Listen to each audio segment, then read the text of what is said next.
Chapter 8.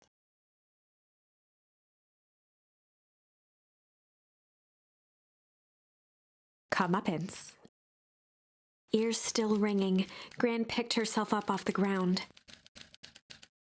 Through the dust and smoke, she looked over to see Mrs. Fratelli helping Hiram Tolliver to his feet. She'd had to beg, borrow, and steal to acquire those explosives. How many nights had she spent visualizing how she'd use them to make things right? And now, her one shot at destroying the source, that damned hole that swallowed so much of her life, was gone. Traded for this jagged hole-in-a-wall and a foolhardy shot at rescuing Rollo. With Fratelli and Tolliver at her side, she stepped through.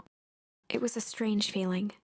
The last time she'd stalked this maze of hallways, it was in a different body. They quickly rounded a corner to find a group of clipboards guarding a door. Something worth guarding is probably something worth seeing.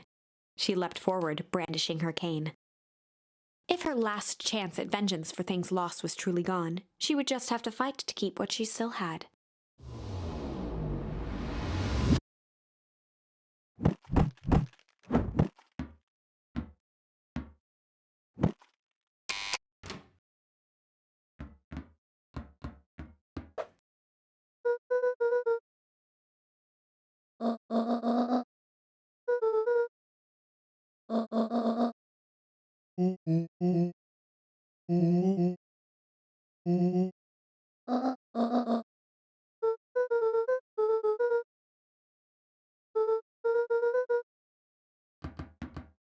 They made their way out from deep within Perennial Harvest, just as Solomon finished up his speech.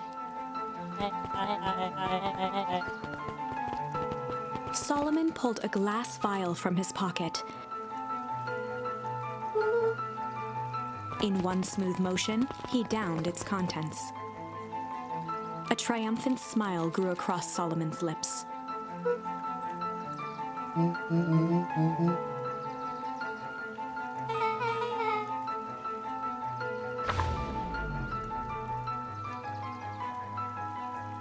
With a mischievous look, Beck elbowed Luca. "Remember when I had the vial behind my back?"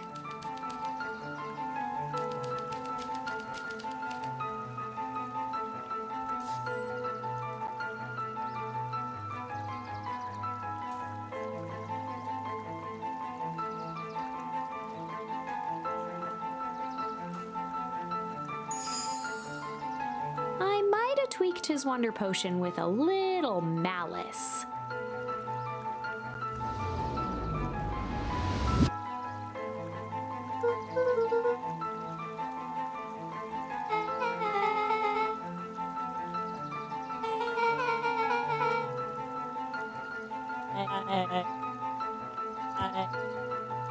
His body and face began to contort and expand as he disappeared into a belching green mist.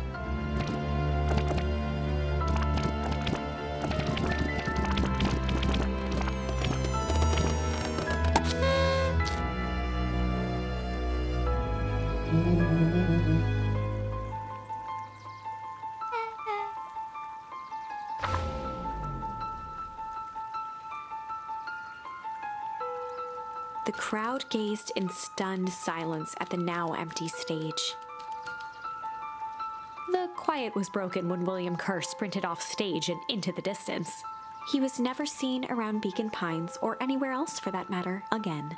Watching the silhouette of Kerr disappear over the horizon, Luca began to laugh. First, a low chuckle that became uncontrolled, heaving laughter. Through his tears, he was vaguely aware that the crowd had begun to laugh with him. The end. That was unexpected. Perhaps a bit of an absurd, "I'm only writing the damn thing."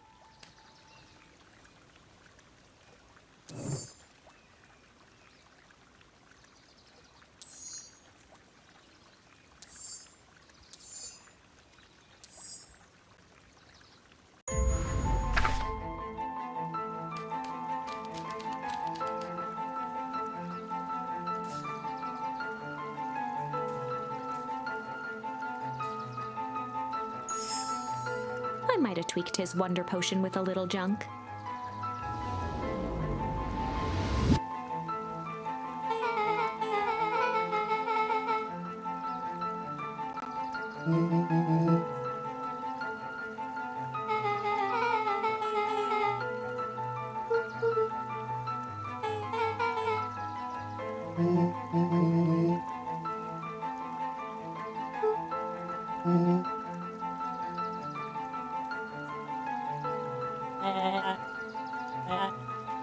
His body and face began to contort and expand as he disappeared into a belching green mist.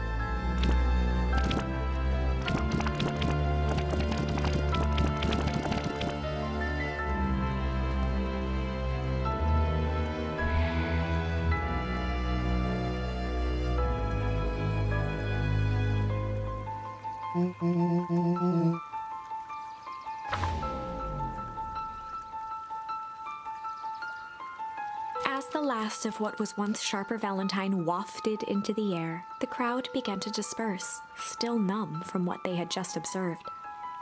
Sharper Valentine was gone for good. His end would be a new beginning for Beacon Pines, a new chance to let go of the things they had lost and grab hold of a new future. The end. Well, I'd be lying if I said that wasn't a bit gratifying. If that feels to you like a good note to end on, I won't stand in your way.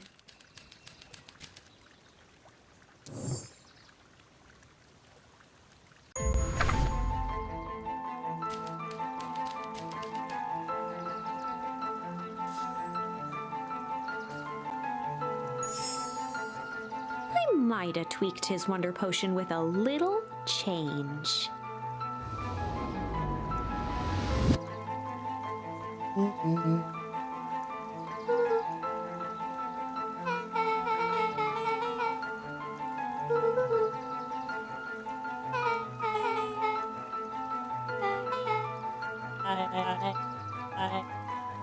His body and face began to contort and expand as he disappeared into a belching green mist.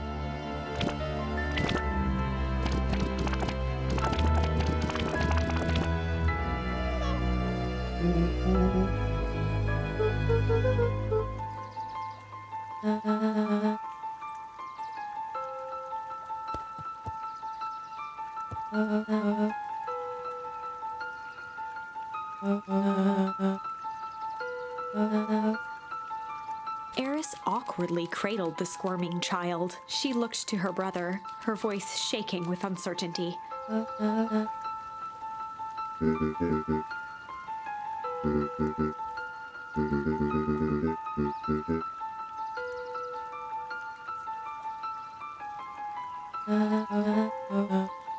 She looked back down at the infant with equal parts kindness and terror in her eyes. With a shake of her head, Eris addressed the crowd with a stern scowl.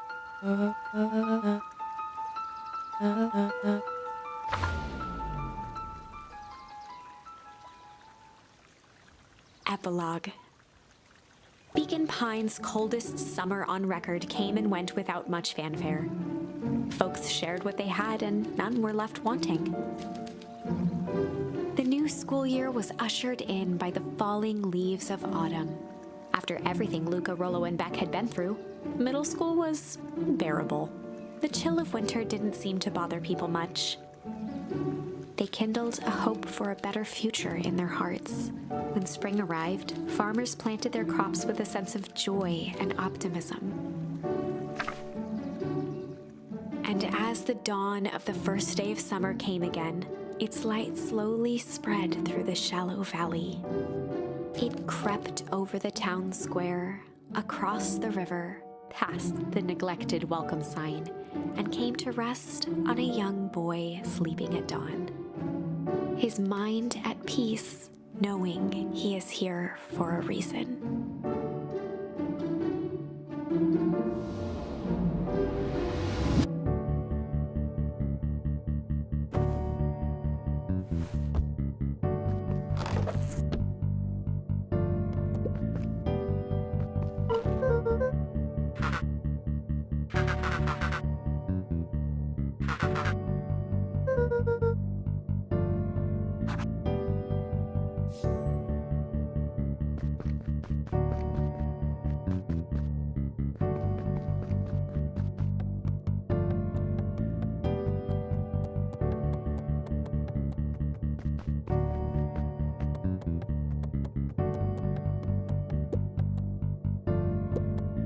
Over time, Eleanor began moving Walt's old things out of the closet and into storage.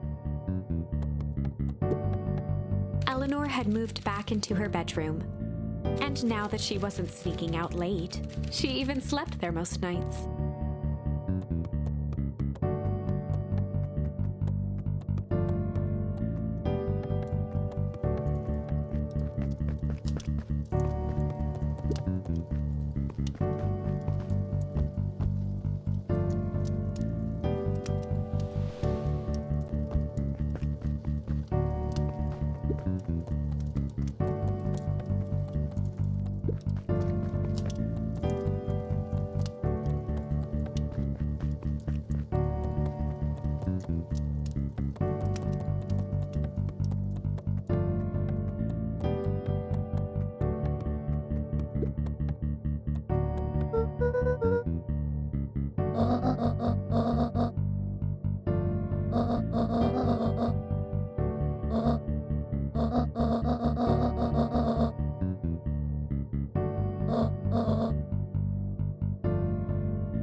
The road leading to Beacon Pines was long and uninspiring, a sort of natural barrier for the impatient.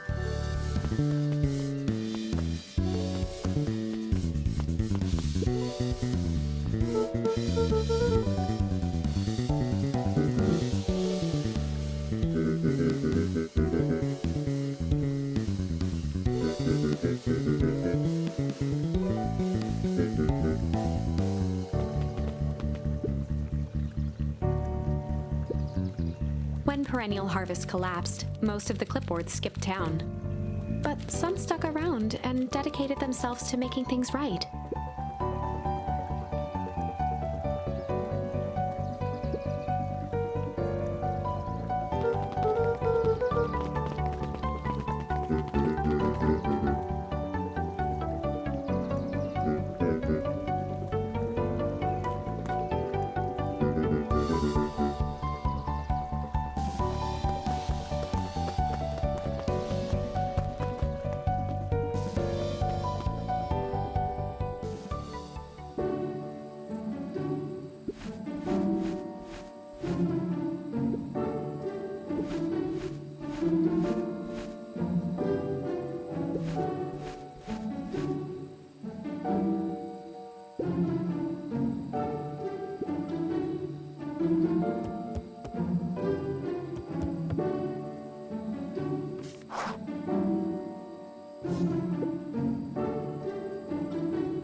Eris did her best to ignore the tears welling in her eyes.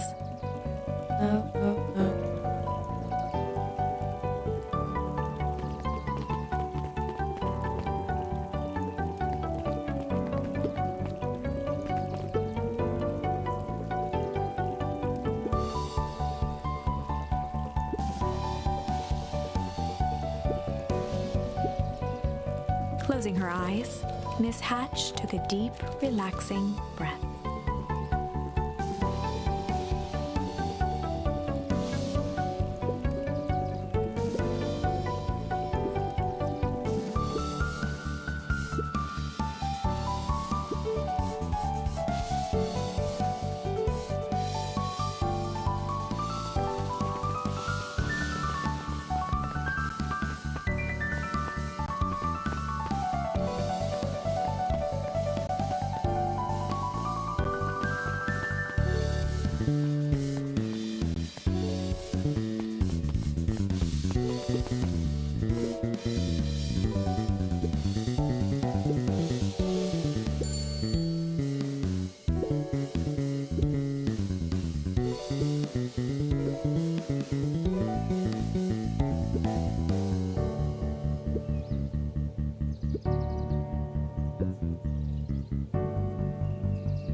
Mr. Nuncreed shook his head.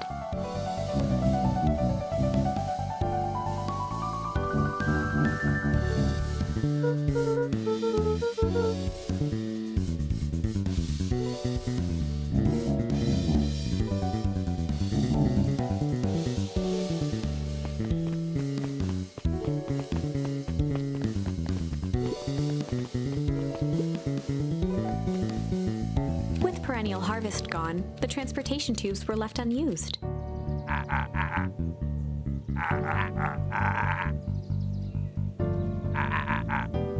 Well, maybe not not completely unused.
I think this is it. The end I've been waiting for. Honestly, I'd begun to lose hope of ever finding it. But then you came along. I don't know exactly how to thank you. It's hard to explain how much this means to me. It's funny, now that our time together is finally ending, I'm at a loss for words. Let's just watch the end together.